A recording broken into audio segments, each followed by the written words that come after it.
नमस्कार, मी सुमन शिवशंकर कोळी, आदिवासी कोळी समाज समन्वय समिती, सोलापूर व लातूर जिल्हा अध्यक्ष।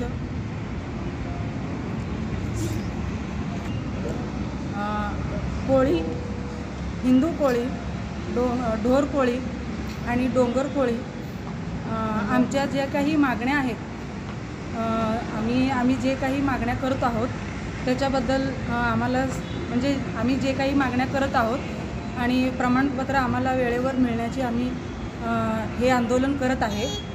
आता हे आंदोलन सर्व ऑल महाराष्ट्रामध्ये सुरू आहे आज, आणि आमच्या कोळी समाज यांच्यावरती खूप अन्याय होत आहे। याबद्दल मी आज इथे जिल्हाधिकारी कार्यालयासमोर